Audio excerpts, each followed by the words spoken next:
할렐루야.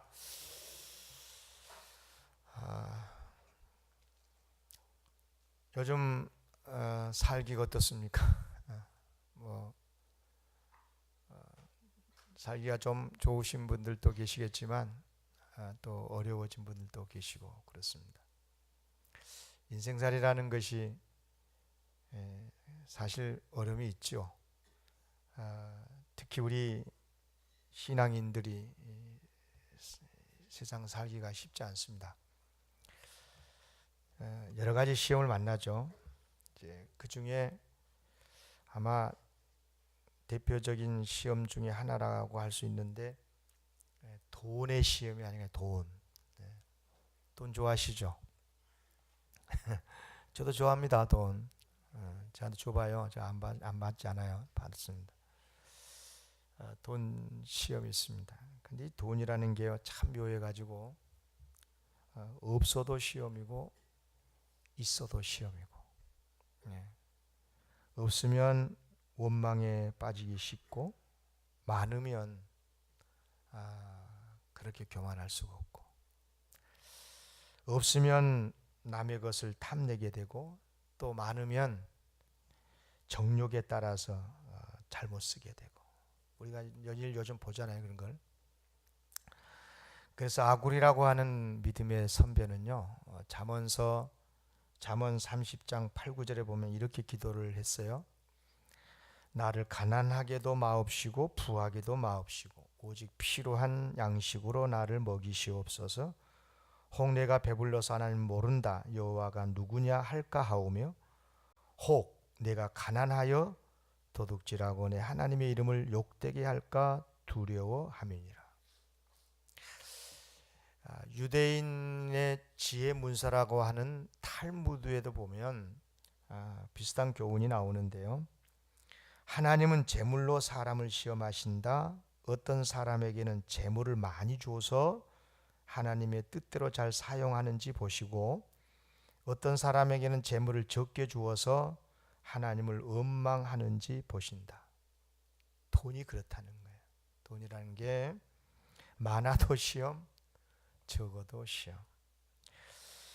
그러면 여러분에게 이제 물어볼게요. 여러분은 돈이 많을 때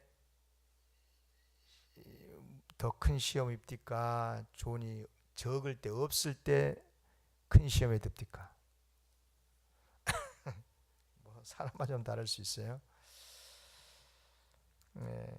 조금 더 풀어서 설명해 볼게요. 그러면 가난해도 하나님을 원망하지 않는 것이 더 어려울까요? 아니면 부자여도 절대 교만하지 않는 것이 더 어려울까요? 물론 이제 다 좀 달라요, 사람들마다. 평생 가난하게 살던 사람이 갑자기 부자가 되잖아요.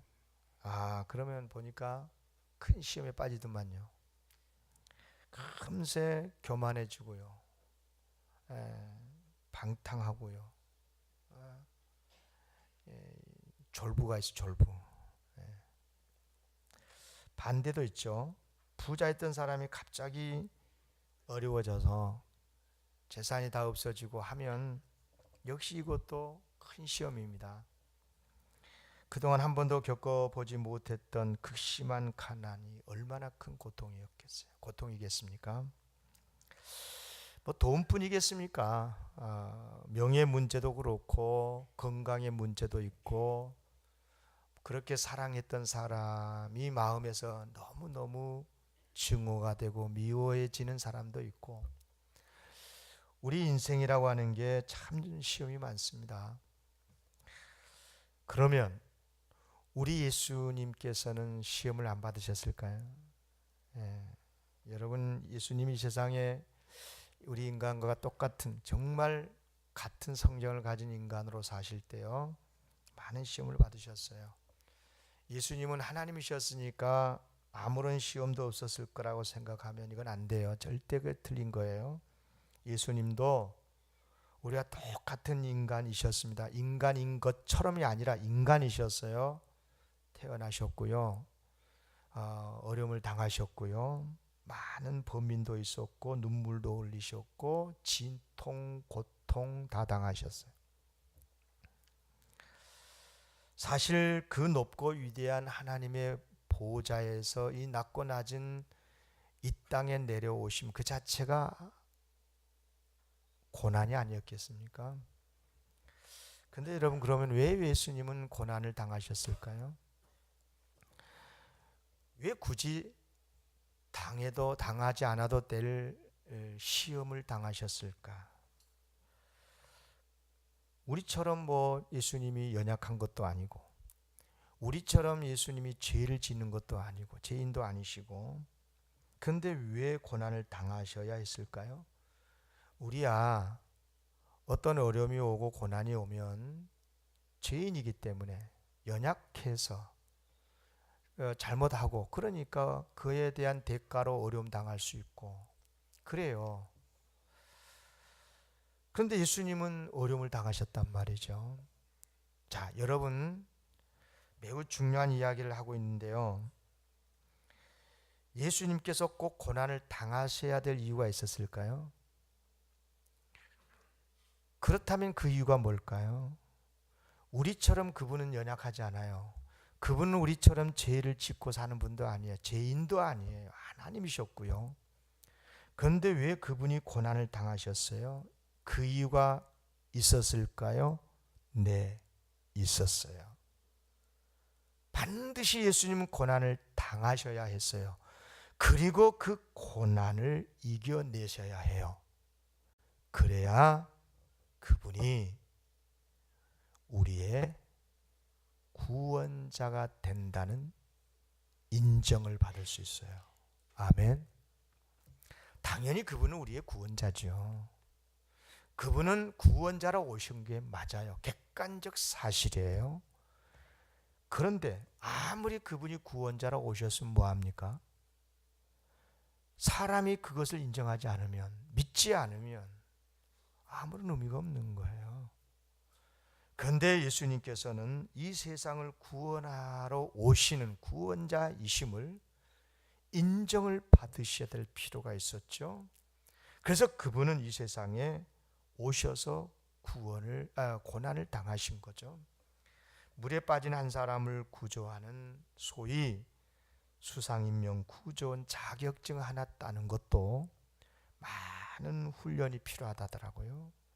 수영도 할 줄 알아야 되고, 기본적으로 바다의 특성, 또 그 물속에 빠져들어갈 때의 그 사람의 허우적거림의 그 심리, 이런 것들을 다 이해하고 알아야 되고, 또 훈련을 통과해야만이 그 자격증이 주어진다고 그래요. 하물며 죄악으로 인해서 죽어가고 있는 이 온 인류를 그 영원한 파멸에서 구원하시는 그 중요한 직책을 가지시는 그 예수님께서 어찌 시험을 통과하지 않고서 받을 수 있겠습니까? 그래서 예수님께서는 그 험하고 힘든 무지막지한 시험을 당하셔야만 했고 또 이기셨던 것입니다. 여러분, 예수님께서 세상에 오신 목적 우리 잘 알죠. 죄로 말미암아 영원히 죽어야 되는 우리 인간을 그 죄에서 구원하시러 오셨잖아요. 죄인을 하나님께 데려와서 용서받게 하시고 구원받게 하시고 영생을 주어서 영생을 얻게 하려고 오셨어요. 그런데 중요한 것은 뭐냐면 예수님께서 그 엄청난 사명을 감당하시려면 하나님께도 인간에게도 구원자로 인정을 받아야 하는 거예요. 그래야 하나님께 인정이 되고 사람에게도 구원자로 인정을 받는 거죠. 그리고 인정받음에 있어서 가장 중요한, 저분이 구원자 맞구나, 저분이 우리를 구원하신 분이 맞구나, 우리 하나님께서도 저 예수가 정말 인류를 구원할 구원자 맞네 라고 하는 그 중요한 그 증거가 뭐냐면 시험을 통과해야 한다고. 그래야 하나님께도 사람에게도 인정을 받게 되는 거죠. 매우 중요한 메시지죠. 여러분 욥 잘 아시잖아요. 어느 날 하루는 하나님께서 욥을 자랑하시잖아요. 당대 최고의 의인이라고. 정말 입에 침이 마르도록 욥이 정말 정직하고 의롭고 구제 많이 하고 막 자랑을 했어요. 사탄이 배가 아팠어요. 뭐라고 했습니까? 사탄이 여호와께 대답하여 이르되 욥이 어찌 까닭없이 하나님을 경외하리까? 주께서 그와 그의 집과 그의 모든 소유물을 울타리로 두르심 때문이 아니니까? 주께서 그의 손으로 하는 바를 복되게 하사 그의 소유물이 땅에 넘치게 하셨음이니이다. 이제 주의 손을 펴서 그의 모든 소유를 치소서. 그리하시면 틀림없이 주를 향하여 욕하지 않겠나이까? 무슨 말이에요? 하나님이 욥을 사랑해 가지고 그에게 물질의 복을 주시니까 하나님 잘 믿는 거지. 만약에 말입니다, 재산을 한번 쳐보세요. 재산 다 걷어가 보세요. 그럼 틀림없이 욥 시험에 빠질걸요. 이런 거죠. 그래서 욥이 모든 재산을 하루아침에 다 잃어버리는 고난을 당하잖아요. 그래서 욥이 시험에 들었나요? 욥은 그 시험을 이겨내죠. 그러니까 이번엔 사탄이 뭘 한 줄 아세요? 욥기 2장 5절에 보니까 이제 주의 손을 펴서 그의 뼈와 살을 치소서. 그리하시면 틀림없이 주를 향하여 욕하지 않겠나이까? 그러니까 물질보다 더 중요한 몸, 건강을 치면 틀림없이 시험에 빠질 거다. 하나님 모른다고 그럴 거다. 그래서 욥이 끔찍한 질병으로 고통을 겪고요. 발바닥에서 정수리까지 정말 그 말할 수 없는 고통을 주는 종기로 인해서 큰 어려움을 당하잖아요. 그래서 욥이 하나님 버렸나요? 아니죠. 욥은 그 질병의 시험도 잘 이겨낸 거예요. 여기서 중요한 것은 무슨 말이냐면 욥이 이 같은 극심한 시험을 이겨냄으로 해서 과연 하나님 앞에서 그가 의인이었음을 증명받았다는 뜻인 거죠. 우리 예수님께서도 마찬가지예요. 고난을 통과하심으로 해서 틀림없이 과연 예수님이 진정한 우리의 구원자가 되시는구나, 이것이 증명이 된다 그 말입니다. 여러분 오해하면 안 돼요. 예수님은 그런 것들을 증명하지 않아도 구원자신 게 맞아요. 그분은 구원자로 오셨어요. 구원자신 게 맞아요. 그러나 구원자로 인정을 받아야 하는 거잖아요. 그리고 인정을 받으려면 반드시 시험을 당하고, 그리고 그 당한 시험에서 통과하는 이기셔야만이 저분이 진정 우리의 구원자시구나 라고 인정이 되는 것이라는 겁니다. 여러분 사도 바울이요, 이와 같은 예수님의 고난을 인정받으셔서 정말 우리의 구원의 주님이 되셨다라고 빌립보서 2장 8절 9절에서 설명을 해요. 사람의 모양으로 나타나사 자기를 낮추시고 죽기까지 복종하셨으니 곧 십자가에 죽으심이라. 이러므로 하나님이 그를 지극히 높여 모든 이름 위에 뛰어난 이름을 주사. 과연 예수님은 십자가 고통을 다 이겨내심으로써 하나님께 인정을 받았고 인류의 구주로서 인정을 받으시고 사명 감당하신 거죠. 오늘 본문 히브리서 2장 10절 말씀이 바로 그 내용이에요. 자, 주목해서 다시 읽어볼까요? 10절입니다. 시작. 그러므로 만물이 그를 위하고 또한 그로 말미암은 이가 많은 아들들을 이끌어 영광에 들어가게 하시는 일에 그들의 구원의 창시자를 고난을 통하여 온전하게 하심이 마땅하도다.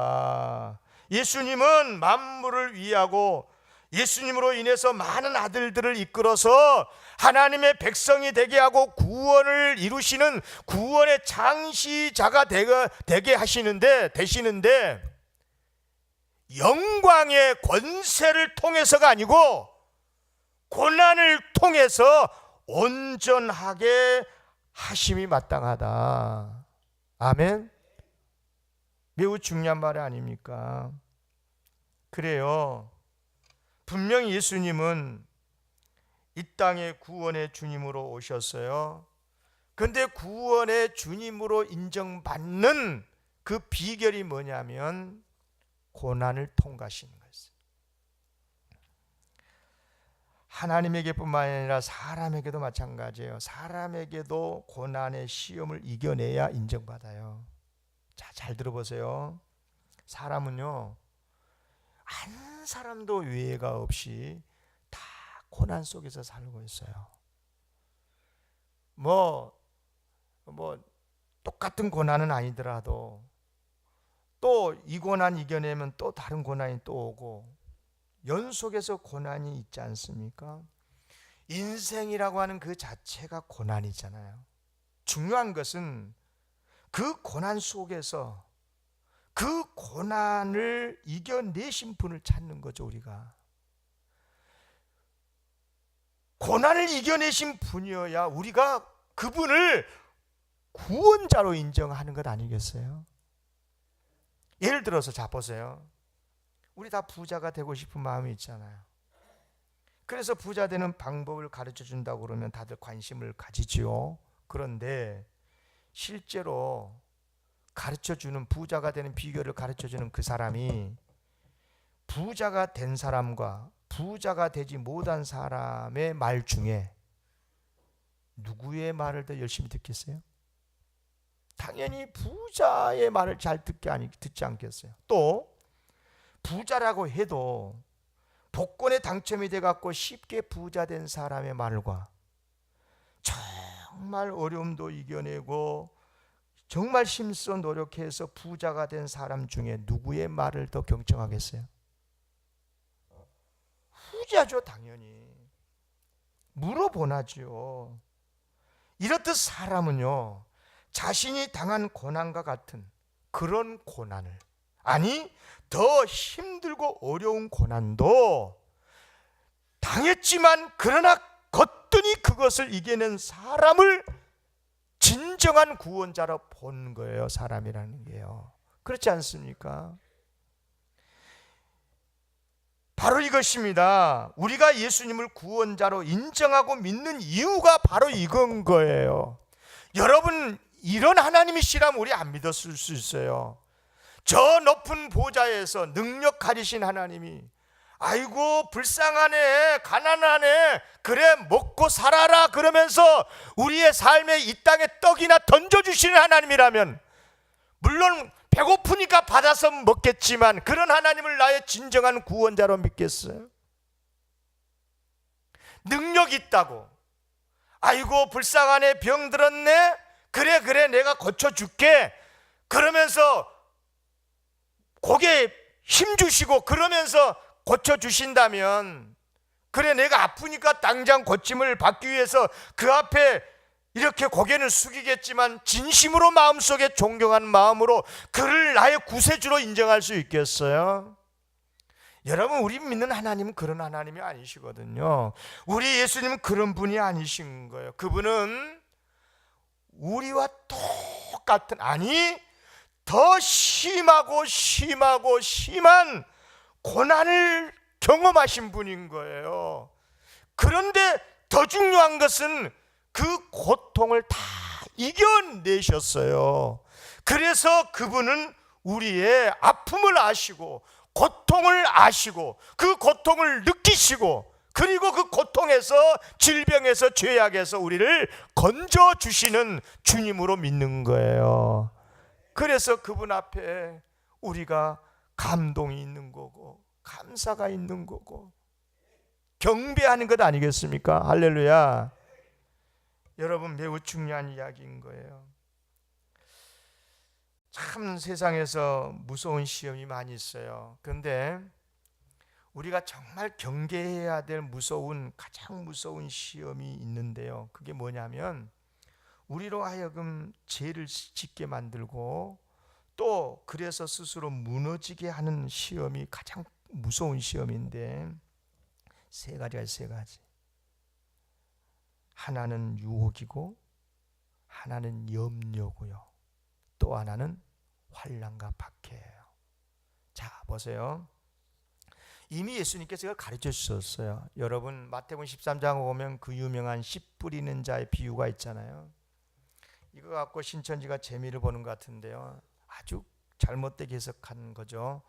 그런데 본래 이 씨 뿌린 자의 비유에서 씨는 하나님 말씀인 게 맞고요, 이 네 가지 밭이 있는데 이 밭은 다 우리 인간을 말하는 거죠. 인류를 말한 거, 세상을 말하는 거예요. 교회를 말한 게 아니고 우리 인간을 말하는 건데, 어쨌거나 씨가 땅에 떨어져서 심겨지잖아요. 그러면 첫 번째 길가는 아예 씨가 뿌리도 못 내리잖아요. 길가니까 딱딱해서. 그럼 새들이 와서 쪼아 먹어 가버린 거고요. 그리고 마지막 옥토는 뿌리를 잘 내려서 잘 자라가지고 열매를 맺는다는 거 아니겠어요? 그런데 그 가운데 두 번째 밭과 세 번째 밭을 보세요. 두 번째 밭은 돌밭이셨잖아요. 돌밭은 뭐예요? 돌밭이라도 좀 흙이 있으니까 이게 뿌리가 좀 내리고 싹도 나오고 그러긴 하는데, 이게 그만 뿌리가 깊지를 못해가지고 시들시들하다 열매도 못 맺고 끝나잖아요. 그것을 어떻게 예수님이 해석하셨냐면, 말씀으로 인하는 환난과 박해가 있으니까 믿음 지키지 못하고 열매 못 맺는다는 거예요. 말씀으로 인한, 다시 말해서 하나님을 잘 믿고 따라야 되는데 이런 환난과 박해가 있으니까 그만 넘어가 버린 거죠. 믿음 못 지켰다는 거죠. 또 하나, 가시떨기 밭이 뭐예요? 이제 땅은 좋으니까, 가시떨기 밭이니까 땅은 좋아요, 질은 좋아. 그래서 뿌리를 잘 내리는데 문제는 뭐냐면 여러 가지 세상의 험난한 염려, 여러 가지 재물의 유혹, 이런 것 때문에 믿음이 못 자라는 거예요. 이런 염려의 세상에 가시 같은 여러 가지 어려움의 문제 때문에 꽉 눌려가지고 피지를 못하는 거예요. 자라지를 못한 거예요. 열매 못 맺는다는 거죠. 자, 보세요. 환난과 박해, 그리고 염려와 유혹, 이것은 우리로 하여금 믿음도 지키지 못하게 하고 죄를 짓게 만드는 정말 무서운 시험거리거든요. 그러므로 이런 무서운 시험에서 우리가 믿음을 지키고 죄를 짓지 않아야 하는데 우리는 자주 넘어지잖아요. 그런데 예수님도 똑같이 그런 어려움을 당했다는 거예요.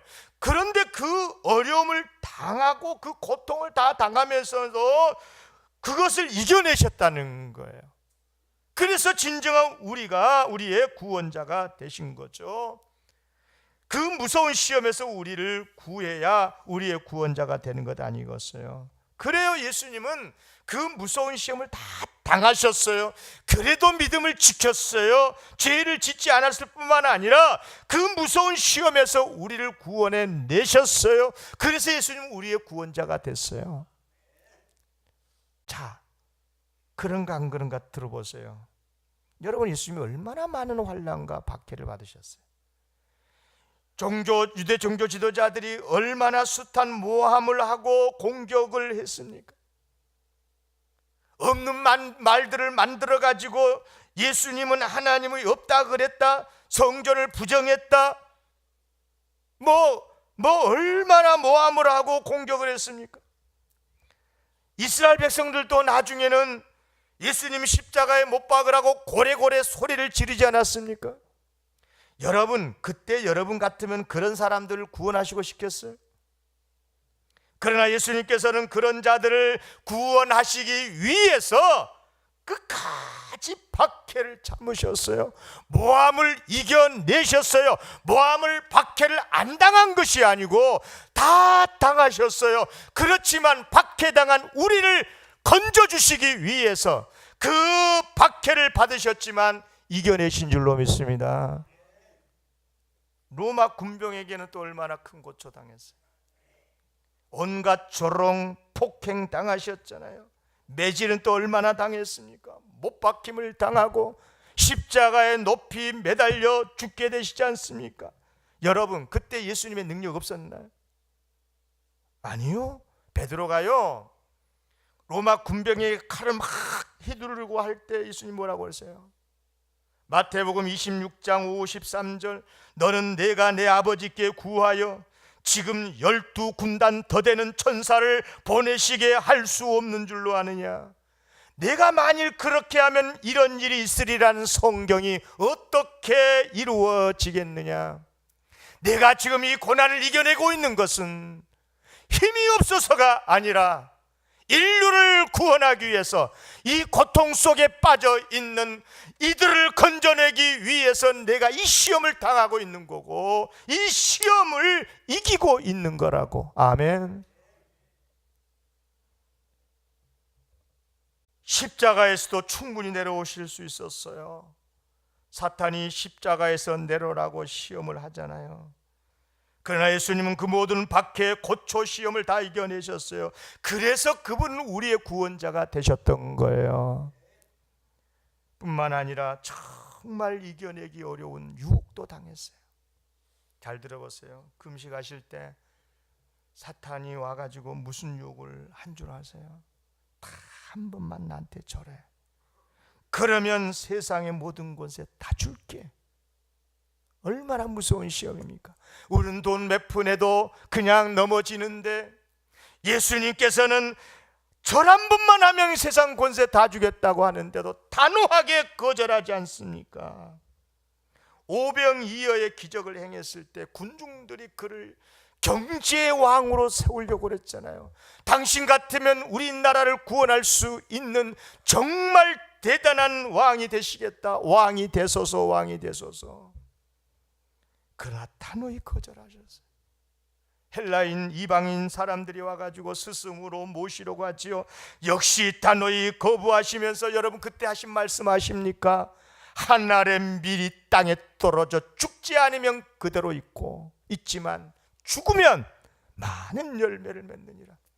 여러분, 예수님께서 얼마나, 정말 저도 목사지만 정말 명예의 욕심이, 이 유혹이란 게 얼마나 무서운 걸 알겠어요. 권세 유혹이 얼마나 큰 줄 아십니까? 얼마나 힘든 줄 아십니까? 물질만이 아닌 거예요. 폭행, 박해만이 아닌 거예요. 정말로 이런 유혹이라는 게요, 정말 이겨내기가 힘든 거예요. 그런데 예수님은 다 이겨내셨어요. 왜? 그런 유혹 속에서 빠져있는 우리를 건져서 구원해 주시려고. 아멘. 염려도 이겨냈어요. 아니, 예수님은 염려 없으셨다고요? 대단히 잘못 알고 있는 겁니다. 여러분, 예수님을 따르겠다고 하는 한 사람이 있었죠. 그러자 예수님이 마태복음 8장 20절에 여우도 굴이 딴다, 공중에 새도 거처가 있다, 그러나 인자는 머리 둘 곳이 없다. 무슨 말이에요? 여러분, 예수님은 머리 둘 곳도 없는 공고한 삶을 사셨어요. 그러니 어찌 염려가 없었겠어요? 얼마나 힘들었겠어요. 그렇지만 예수님은 그런 거 전혀 개의치 않고 하나님의 길만 가셨으니, 이유는 뭐냐? 그런 염려 속에서 고통당하는 사람들을 건져주시려고. 고통을 많이 당하신 것이 아니라 염려가 없었던 건 아니지만 염려 속에 사셨지만, 그러나 그 염려를 다 이겨내시고 우리를 구원해 내신 줄로 믿습니다. 믿습니까? 그래요. 예수님은 이 땅에 사는 사람들이라면 다 겪고 있는, 특히 예수님을 잘 믿으려고 하면 할수록 꼭 당할 수밖에 없는 환난과 박해, 그리고 세상과 하나님 사이에서 끊임없이 염려하고 작은 어려움에도 신음하고 있는 우리의 시험들, 우리가 다 겪고 있는 그 동일한 시험, 아니 그보다 훨씬 더 큰 어려운 시험, 우리 예수님 다 당하셨어요. 그러나 당하셨지만 기꺼이 이겨내심으로 우리의 구원자로 우리에게 인정받는 줄로 믿습니다. 아멘. 성경이 예수님은 구원자이거든 믿어, 이것이 아니고 나 힘 있어, 나 안 믿으면 안 돼, 협박 때문에 믿는 것도 아니고, 정말 그분은 나와 똑같은 고난을 당하셨지만 그래서 나의 아픔을 알고 나의 고난을 알고 나의 번민을 알고 이 잠 못 이루는 고통을 아시는 그분, 그럼에도 불구하고 이것을 끝내 이겨내심으로 해서 나를 구원해 주시는 그분. 아멘. 그래서 그분은 우리의 구원자로 인정받게 된 줄로 믿습니다. 누구나 그래요. 여러분, 누군가에게 도움을 주고 싶은 분 있잖아요. 고통당한 사람을 도우려면 필요한 게 있어요. 반드시 세 가지가 필요합니다. 하나는 알아야 돼요. 정확하게. 그렇죠. 그 사람이 지금 어떤 어려움을 당했는지, 그 고통이 얼마나 심한지 이런 걸 알아야 도와줄 수 있지 않겠어요. 그 사람이 무슨 병이 있는지, 그 사람이 어떤 경제적인 어려움이 있는지 이런 것들을 알아야 되는 거죠. 선한 사마리아 이야기 하잖아요. 선한 사마리아 사람이 여행 중에 강도 만나가지고 피 흘려 쓰러져 있는 이 불쌍한 고통당한 사람을 봤을 때 다가가서 도와주잖아요. 만약 그 길 지나가지 않으면 모르니까 못 도와주는 거예요. 모르면 못 도와주는 거죠. 그러나 안다고 다 돕는 것도 아닌 거예요. 두 번째, 반드시 불쌍히 여기는 마음이 들어야 도와요. 그렇지 않겠어요? 긍휼히 여기는 마음이죠. 제사장과 레인들이 왜 도와주지 못했나요? 아니, 그 강도 만난 사람 피 흘려 죽어가는 것을 몰랐나요? 그런데도 왜 도망가듯 피했나요? 불쌍히 여기는 마음이 없었어요. 혹시 도와주려다가 내가 어려움을 당할까 봐서 그런 거 아니겠어요? 동정심이 없는 거죠. 사랑이 없는 거죠. 이른바 남의 고통이 내 고통으로 느껴져야 도와주는 것 아니겠어요? 이게 바로 사랑이에요. 주님의 마음이지요. 그러면 이웃의 고통을 누가 느낍니까? 고통당한 사람에 대한 짠한 생각, 가서 정말 도와주고 싶은 마음, 아니 그래서 도와주는 그런 손길을 펼 수 있는 사람이 누구예요? 그런 고난을 당해본 사람인 거거든요. 같은 고통을 경험해 본 사람이, 사마리아 사람 아시지요? 이 사람에 제가 설명할 시간이 없어요. 사마리아 사람이라고 하는 그 자체가 얼마나 그 시대에 이 차별을 당하고 어려움이 있었습니까? 고통당한 그 사람, 그래서 그 사람은 고통을 알아요. 그래서 그 사람을 강도 만나서 피 흘려 주고 한 사람은 가서 도와준 것 아니겠어요? 그런데 여러분, 더 중요한 게 있어요. 세 번째, 아무리 아픈 사랑이 있어도 도와주고 싶어도 능력 없으면 못 도와요. 반드시 능력이 있어야 되는 거죠. 아무리 이웃의 아픔이 내 고통으로 느껴지고 그것 때문에 잠 못 이루고 그것 때문에 어쩌면 좋냐 같이 울어줄 수 있을는지는 몰라도 능력 없으면 못 고쳐주는 거 아니겠어요? 못 도와주는 거예요. 제가 최근에 알았어요. 작년에 그 일을 알았었어요. 제가 어렸을 때, 청년 때 순천에서 공부를 할 때 돈이 떨어졌어요. 동생하고 같이 공부를 하고 있는데 먹을 밥이 없었어요. 얼마나 힘들겠어요. 뭐 도움 받는 것도 한두 번이지. 그래서 엄마한테 전화를 했어요. 지금 돈 떨어졌어요. 양식 없어요. 빨리 돈 좀 보내주세요. 그런데 안 보내주는 거예요. 나 언제까지 가겠다고. 여수 터미널, 여기서 터미널 간다고. 그때 인편으로 보내주세요. 갔어요. 마지막 손님이 다 나올 때까지 기다려도 아무도 나에게 전달해 준 사람이 없었어요. 너무너무 힘들었어요. 그때 겨우 차비 마련해 가지고 내려갔는데 올라올 때 정말 많이 울었어요. 그 부모의 상처라, 부모를 향한 상처, 그런 게 있어요. 아무리 그렇다고 그럴 수 있냐 이런 생각이 들었어요. 그런데 부모님도 자존심이 있었나 봐. 꼭 입 다물고 이제까지 말 안 타가 작년인가 그런 말씀 한번 하시더라. 경남아, 그때 그런 적이 있었지. 그때 내가 여기저기 좀 돈 좀 구워서 보내고 싶은데 돈을 못 구해서 저 백고동 여객선이 두 하고 나오는데 빨리 돈을 전달해 줘야 돈을 전해주는데 이를 어쩌면 좋냐. 그래서 마을 앞에서 가운데서 길가 다 그냥 앉아서 통곡하고 온 적이 있었다. 그때 제가 알았었어요. 아, 그렇구나.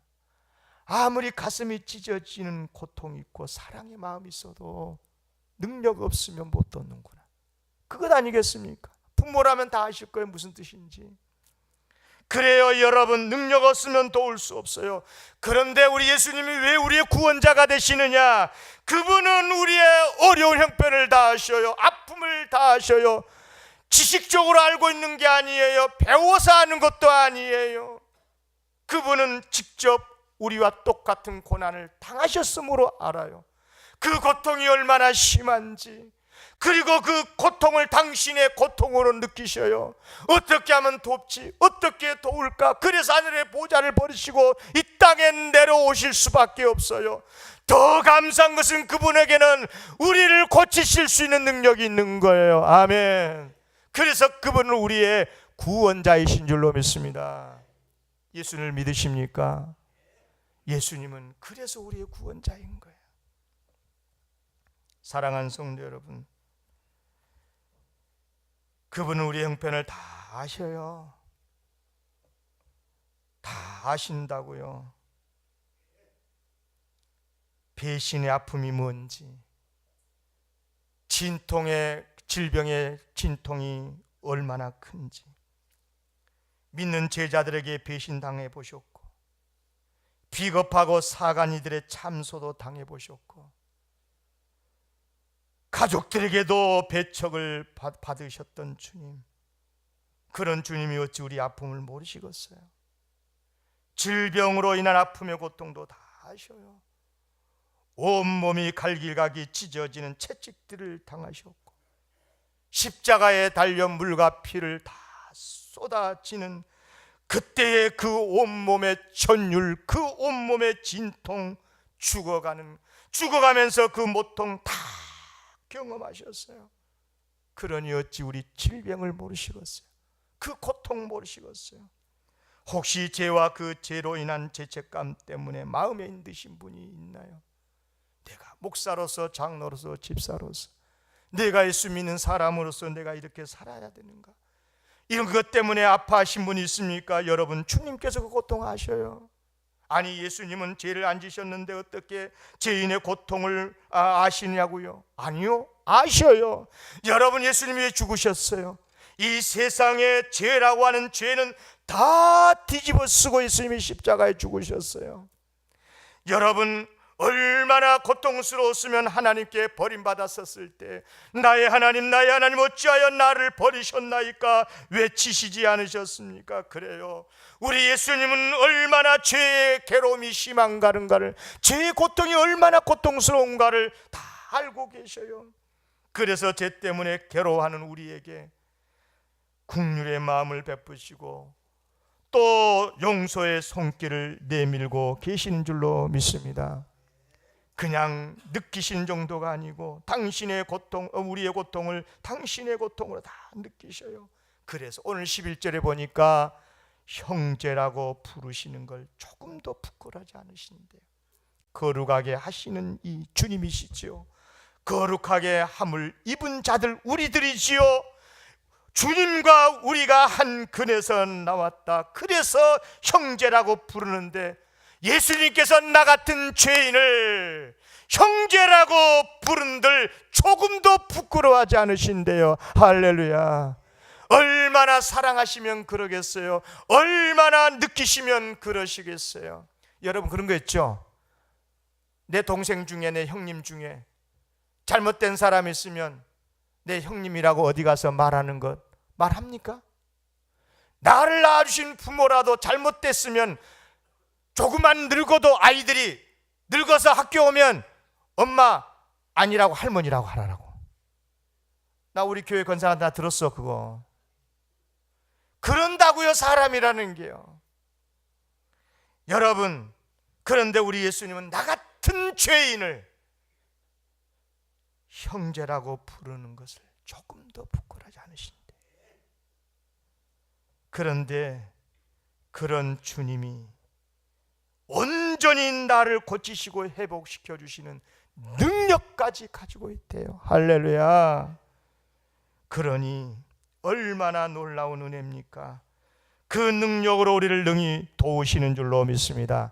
18절 큰 소리로 읽습니다. 신앙 고백하십시오. 18절입니다. 시작. 그가 시험을 받아 고난을 당하셨은즉 시험 받는 자들을 능히 도우실 수 있느니라. 아멘. 이 절을 보세요. 힘드십니까? 저도 힘들 때가 있어요. 어려운 일 때문에 고통스러울 겁니다. 그래도 두려워하지 마십시오. 낙심하지 마십시오. 주님 다 알고 계셔요. 그리고 우리 고통을 당신의 고통으로 느끼고 계셔요. 그리고 충분한 능력으로 우리를 고치시고 회복하실 줄로 믿습니다. 기도하십시오. 절망하지 말고 믿고 기도할 때 승리할 수 있습니다. 기도하겠습니다. 하나님 아버지,